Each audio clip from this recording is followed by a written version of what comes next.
We're going to head over now. I've done a little pre-interview with a guy who you may have heard of. His name is Blayne Treadgold. He's the Secretary of the Football Supporters Association of Australia. This group formed a couple of years ago. It was mainly sparked up after the grand final decision and all the fan furor that came out of that.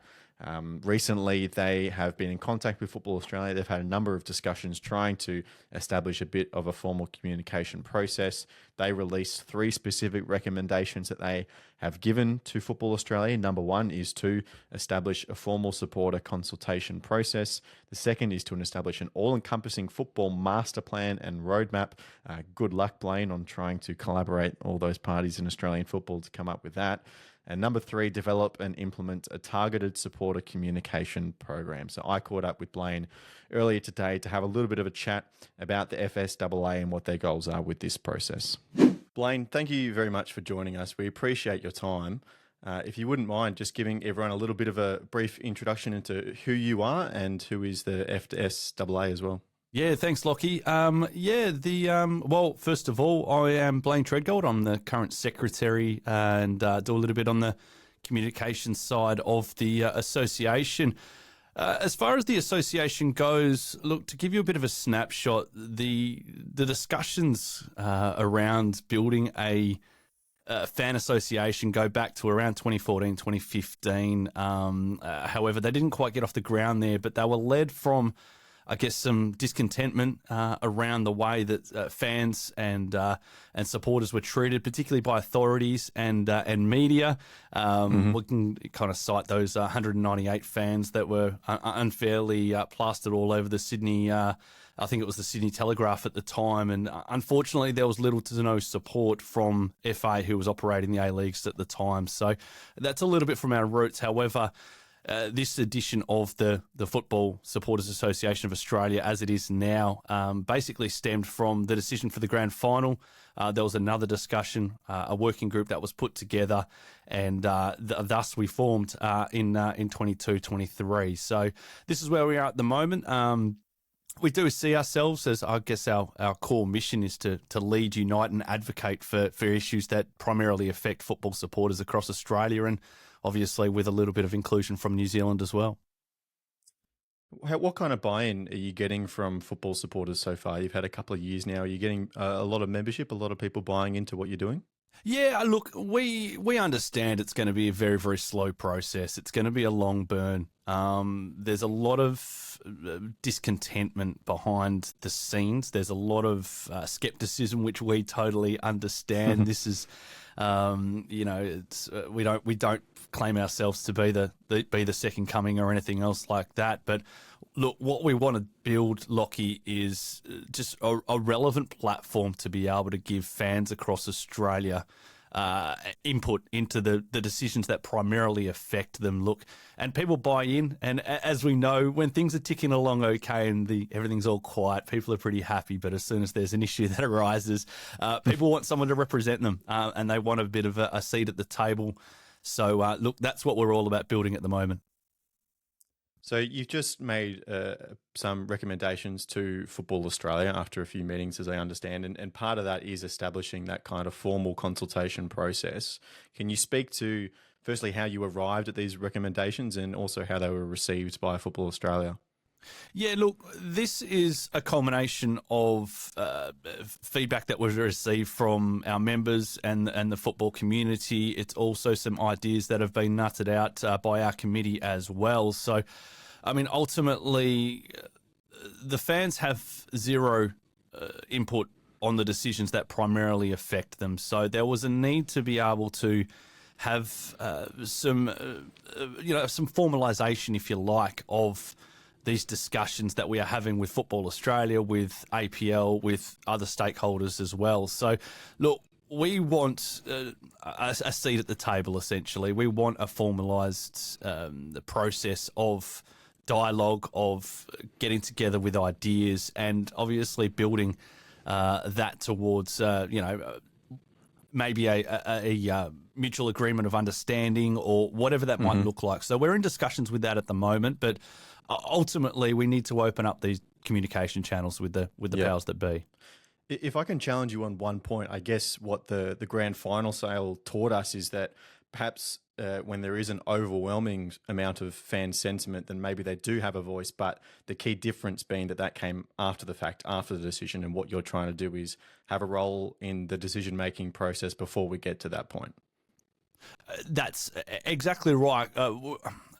We would like to have a sit down with FA every quarter and kind of nut out some of these decisions that they're likely to make. We're almost a sounding board, if you like, if I can put it like that. We believe, look, we're not there to be a bump in the road. We're there to be a collaborative organisation that works with Football Australia, and we believe that by having the supporters front and centre in the decision making, it ultimately reflects the health of the game if you have got the engagement from the bulk masses of football supporters and the community at all levels of the game. So that's essentially what we're building towards. What about this second recommendation, establishing an all-encompassing football master plan and roadmap? That sounds very big picture, and obviously the difficulty in Australia is that there are lots of different third parties with their own roadmaps and working in different directions at different paces.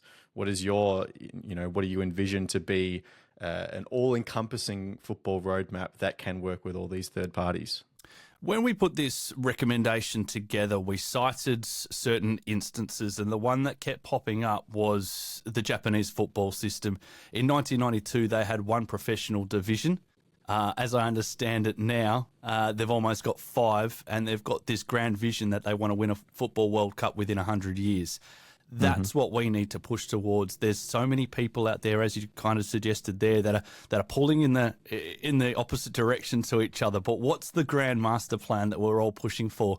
Now, we understand that Football Australia's got their 10 or 15 or 5-year plans, but what's the bigger picture? What are these working towards, and how can we have the entire football community building into, buying into this vision that they've got? So this is what we want to be able to look forward to down the line for not only us here now, but maybe the next generation as well. What was it like in the last few months dealing with Football Australia? Because obviously we know that there's been a big staff turnover. Obviously we're still looking for a new permanent CEO as well. Has that made some additional challenges pop up? And is there any concern that if there are any agreements reached or deals or memorandums to be signed, that a transition of leadership would potentially compromise that? Yeah, that's going to be an issue, and it has been a little bit of a bump in the road, if we are honest, because some of the staff that we had met with have moved on, and now we're having to build new relationships with the current regime at Football Australia. But they've been very honest and open with us, and willing to sit down and have a chat. But ultimately, it does set us back a couple of steps. And what's coming next for you in the next few months or years? Yeah, we've got a little bit going on. We've got our AGM happening in, next month, the 22nd of September. So that is a members-only event. If people want to get involved in that, they can sign up as a member over at the FSAA website. And look, we're moving into a new kind of phase. We expect some new committee members to come on with some fresh energy, but we also want to be able to keep a little bit of the continuity that we've currently got.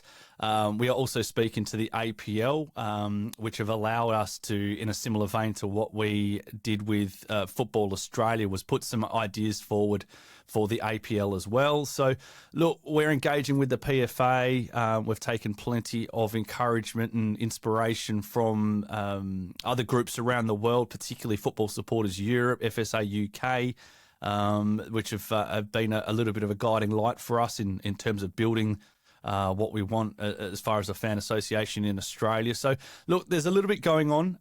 We are a volunteer-led grassroots organisation, so that does come with its challenges. We run on the smell of an oily rag as well. So, it is what it is. But ultimately, there's some really, really good people involved, well-intentioned, that want to get this game on track and put the supporter at the forefront.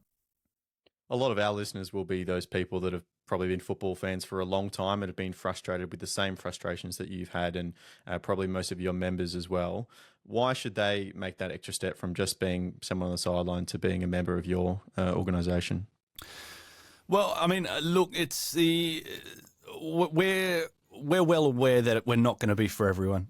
Some people aren't going to agree with the way that we operate or decisions that are made, but ultimately we're building a platform so people can put these opinions forward. We're building these lines directly to the powers that be that make these decisions, and we're hoping to have, I guess, a bit of a vehicle for fans to be able to ask questions to a Heather Garriock, to a Stephen Conroy, or whoever it might be. So it's all about building this platform, and hopefully people get on board.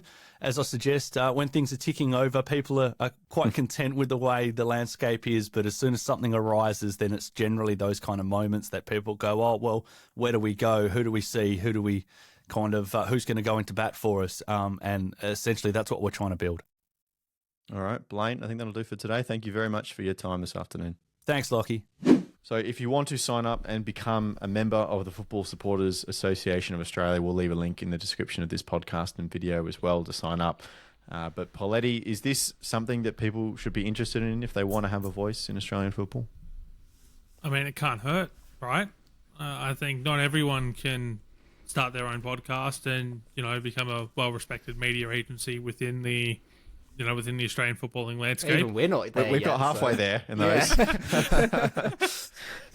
We've broken some stories. People listen to us. They respect us. As I've been told multiple times, the people respect us and they value our opinions and our insight on things. And I've also been told we have a great responsibility when we do that. But I mean, we do. Look, we do. Not with everyone. Great power. With great power comes great responsibility. Yep, but not everyone can do that. In part because if everyone did it, well, the market becomes oversaturated. That's how things fail, right? So I think this certainly might be a way to do it, particularly if you don't want to maybe you're not good at doing podcasting, right? Or you're not good at writing, but you still have these ideas that you want to get out, and you want to help voice your concerns and opinions as a fan. Maybe this is a good way to do it. I also think it's a case of, I've seen some people going, oh, well, on what authority are they kind of establishing themselves to represent fans? And it's like, well, on the authority of people signing up to be part of it. And that's the thing, right, is that the more football fans that they can get signed up to be members, the more power that they hold, and the more they can say, we do actually represent supporters of this sport in this country. And of course, yes, clubs all kind of have their own supporters groups and trusts and things like that, usually linked to their active support group in some fashion. But this is not just for club to their own fans communication. This is for fans to the member body itself in Football Australia and the APL and the likes, and it just kind of is creating that pathway. It's a well-established thing in a lot of other places in the world, notably in the UK, having this idea of a fans or a supporters association to represent the interests of the fans, and it's not something that we've had in Australia ever.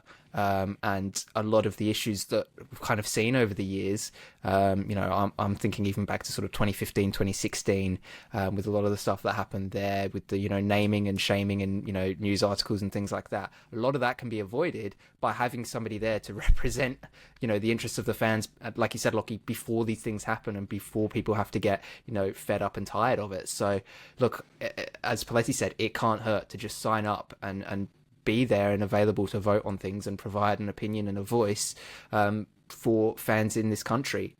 Yes, of course, football is a very interesting sport in that, rivalries are typically very strong in this sport compared to a lot of other sports. And you're not always going to see eye to eye with, the team that you're up against. But I think we all hold the same, interests in terms of, what we can be as fans in this sport. And I think that's what they're trying to achieve here, is bringing everybody together on these shared ideals of, we know things haven't been going well recently. These are the things that we would like to see, and these are the sorts of processes that we'd like to be involved in to help smooth things over and make it better for everybody. Because I think it's just something that's really important. It's really needed, and they've not been around for an extremely long time, but from what I've seen, they do some really good work, and those recommendations that they put forward to the FA, it's the start of something. So if you're a fan, you're passionate, and you want things to get better for football fans in this country, it really can't hurt to sign up and help out. And I think that question that you led off with on whose authority are they doing all this on, the blunt answer is absolutely nobody's. Yeah. Right? This voice for the fans hasn't existed. These are volunteer people that are doing it outside of their 9-to-5 jobs that are trying to build this for the betterment of the fans. They are fans of the game and they want the best for it. So I think it's great what they're doing, and definitely people should consider signing up